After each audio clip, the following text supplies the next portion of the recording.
Hello. Hello. We are here on CloudFest talking about DDoS protection. Could you please introduce yourself?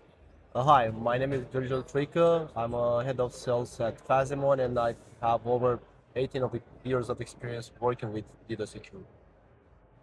And FastNetMon software is for? It's for DDoS detection, Okay. mainly for DDoS detection and network automation. Okay. Could you please explain a few words what DDoS actually is? Well, how can I put this in a more plastical description? Like, imagine that you have like an online store and you're selling something like, I don't know, pastry. And you have your regular customers coming in and out, buying your cookies or bread or whatever you're selling over there. And all of a sudden you have 3,000 customers flooding your door all at the same time, having no intention of buying anything from your store. And at that point, your real customers cannot get in and buy your products, or they will probably also go to another shop. This is how a DDoS attack actually moves. Okay. And your software detects such situation and help us to protect. Exactly. Our software provides you with the visibility, with traffic visibility, so you can see exactly what kind of traffic you normally have towards your online store or your shop. And it knows your baseline of traffic, and after that, it can help you detect when something happens, when something is not normal, and get fake traffic. Okay. And where does traffic comes from, the abnormal one? Well, usually the attacker usually doesn't use his own computer to initiate a DDoS attack towards your business. He takes over, he controls multiple devices with specific malware that are spread all around the world. There can be like thousands, hundreds of thousands, or millions of devices from all around the world. So botnets. Yeah, this is what we call a botnet actually. Computers attacked by malware. They can be computers, they can be cameras, they can be your fridge outside, like any IoT device, anything like that, and even your own computer. And he can send them a command to initiate traffic towards a specific target all at the same time. And this way he manages to flood that target with a lot of traffic to put it down. All attacks works in the same way, so you put a lot of traffic on the target and hope it will fail? Well, that would be easy if it would be like that. No, unfortunately not. If we're talking a few years back, the attacks were more simple. They were mainly volumetric attacks, sending a specific type of traffic, high volumes and so on. Those were like the easy times in terms of DDoS security. But nowadays there are many more DDoS vectors that are being used, many more techniques, and some of them are really hard to block because they simulate real traffic, real behavior of a user. So that ones are the hardest ones to block. Could you please tell more about what are different types of attacks? Well, like you have volumetric attacks. In this case, they are simple to block, but you need a lot of resources. You need a lot of bandwidth capacity to do that. And you also need specific devices, maybe spread across the world. It depends. So this is the one you were talking at first about, with example with the store. Yeah. Oh yeah, that's one. That can be a volumetric attack also, but they can also be a very let's say high-level attack, more complex ones. Because when it comes to online shops, usually what we've noticed at FastNetMon is that not only volumetric attacks are being used. Actually, the attackers that are targeting a specific shop, either a competitor or who knows, from this point of view, they try to simulate real traffic. So the behavior looks a bit more normal. They try to saturate either the bandwidth or the resources of the server. So in example, you do not overload the network equipment itself, but you're trying to overload, in example, HTTP server. Yeah, you can also do that, definitely do that. Okay. This is the most trickiest one to detect and to block actually, without impacting also the real traffic. This is the hardest thing to do, because you can block the attack, you can keep the website online, but you can also have a lot of false positives. So real users will not be able to access them. Okay. So how do you differentiate real traffic from the attack? Well, I mean, there are various ways to do it. At FastNetMon, for example, specifically, first of all, the system learns your baseline traffic, so it knows your normal traffic. Where is the traffic coming from? Where is it going? What specific port? What type of traffic protocol? What is the packet length? What is the packet frequency? And very, very deep thresholds that you can set up based on the baseline. So after it knows the baseline, you can set up specific thresholds. And after that, if something abnormal happens, you can immediately get notified. And of course, you can do various actions from that point on. So as an idea, a normal behavior, like when you have an online store, because we're talking about that, you see real users connecting from multiple locations, navigating through different pages, and it has a natural flow, you know? But real attacks, when you get a DDoS attack, this doesn't happen. I mean, you get usually a lot of requests from multiple sources all at the same time from to the same target. Let's say, for example, you get authentication request, like repeated one, which has no place of being there. It depends. So it's abnormal behavior. So you can immediately detect that. So you need to recognize that which part of traffic coming to your services is have a different pattern compared to the regular one. Yeah, it's a different pattern usually, or I don't know, you get traffic all of a sudden from a source that you never had before. Let's say you are an online shop in somewhere in Europe, and you have European customers, and all of a sudden you get, I don't know, 10,000 requests from India. Yeah. Okay.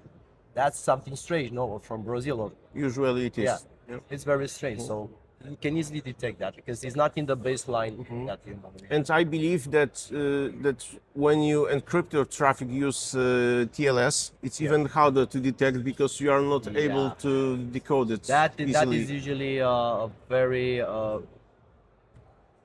in that case you cannot do like to actually see the packet, more information about that, but you can see the volumes, and if you do like very deep specific thresholds, if you go really deep into that and create your specific thresholds, you can still see like, okay, there is a spike, or you can understand that something is happening. You still can see some patterns, some abnormality. Yeah. It's a bit more difficult with any solution you'll be using, but you can still see that. Yeah. Okay.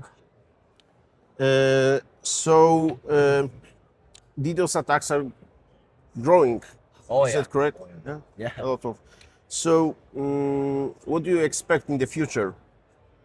Well, for example, last year I was at the Romanian NOG conference. I was having a presentation on stage talking about data security, what is happening in this industry, what has happened in the past, like the history, and then what are the current records. So 3 days before I went to keep that presentation, like the record of DDoS attacks was like 6.5 terabits. Okay. I had to update my presentation because it was already 11.5 just 3 days before the presentation. I ended my presentation saying that probably by the next Romanian NOG, this will also be history. 2 weeks later, 20 terabit record. Another 1 month later, 29.7 terabit record. So, you know, internet is growing and it will never stop growing probably. More IoT devices, expected to have over 30 billion IoT devices by 2030. A lot, of course, we also have to keep up with this and to install more bandwidth capacity. So more pipe for the attackers also, more firepower for them also. So they will not just sit around. Now with AI, they can easily automate the sending DDoS attacks, changing vectors, trying. We are already seeing that. We have customers we talk with, and they've noticed a specific behavior that is AI specific, like switching targets, switching vectors automatically, very fast, a lot faster than it used to be before. So that's not human. That way. And we also have to keep up with that. So luckily we can, but we're always like one step behind. Okay. So what should we do to make their life more difficult and be more secure? I think it's about collective work. Okay. So you need to talk with first of all, you need to have something in place. Nowadays, you cannot run a business without DDoS security in place. That's correct. We have to be proactive, not reactive. Unfortunately, a lot of businesses, a lot of the mentality actually is still reactive from this point of view. But the awareness is growing, so I've seen changes in this space in the last 18 years from this point of view. Now you also have to work with your upstream providers, and you have to also share knowledge with people at this kind of events. Like we are here at Causes, talk with people. Hey, I had this problem, you had that problem. How did you solve it, and so on. So you have to work together to share the knowledge, and all together we can actually do this. But I don't know. It's a bit more difficult because at the end of the day, you know, you have tier one providers, and all the traffic is transported all around the world by them. I've seen them actually taking action recently to do something to stop DDoS attacks because, you know, like it's traffic for them usually, so they don't care that much. At the end of the day, somebody pays for it. Okay. But now they are more interested in that because they want to get involved and they want to stop this because you see, like 30 terabit attack can impact even tier one providers. So they have to take action. So I'm seeing a change in the future. I think things will get better from this point of view.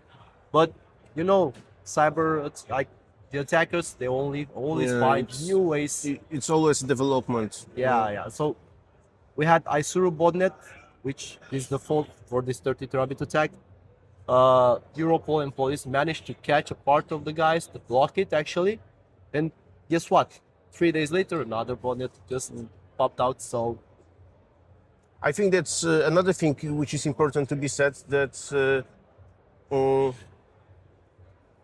that not only we need to have DDoS protection like detection and ability to filter the traffic, but we also need to keep our servers up to date to avoid any bugs, to avoid security traffic breaches. Yeah. Don't transform them into a botnet army. That's the idea. And of course, we have reflection attacks. So Yeah. security firewalls, etc. And you also have to train your people, like Yes. raise the awareness, like, hey, don't click on that link. There's no Nigerian prince giving you any money. It's a something lot like of that. work to be it's, secure. there are various steps. Like, first of all, you have to secure your edge because that's where everything starts. And then awareness, like train your people all the time, no matter it doesn't matter what is their position in the company. They have to be aware of this security breach and the collective work. And of course, invest as much as your budget can afford you to, depending on the level of your business, to have something in place. Like we can do detection and black hole at specific IP address. Don't need mitigation. Okay, it's more expensive. So we can do that automatically. We have tools like FastNetMon, and there are other tools. We even have a BGP community, FastNetMon community tool that is free. Just use it, install it, it detects and automatically black holes the traffic for that specific IP address, but you save the rest of your network, the rest of the That's system. correct. So at least have something like that in place. And then you can scale from there if you need it, if your business needs it. There are various other options where you can go. We have solutions for every budget. Okay. That's the idea. Back like 15 years ago, you didn't have so many solutions like we have today. But now you have a lot of solutions. Like depends how much you want to get involved, like from a technical point of view and from a financial point of view, of course.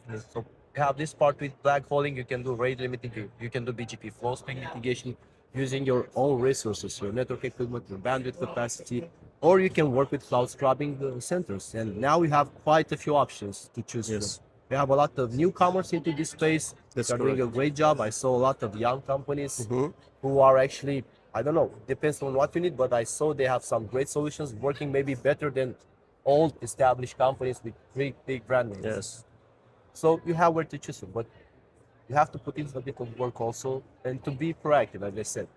Don't be reactive because it's going to impact you, and you will take some action after your business is already down, after you lose money, like you have an online store. We're talking about that. Imagine you're selling, I don't know, 100K a day, and you're down 10 hours or maybe the full day. You lost that revenue, and you also maybe lost a portion of those customers, which are going Usually it's cheaper to prevent than always cheaper to prevent. Yeah, it's a long-term impact. It's not just that moment. That's the idea.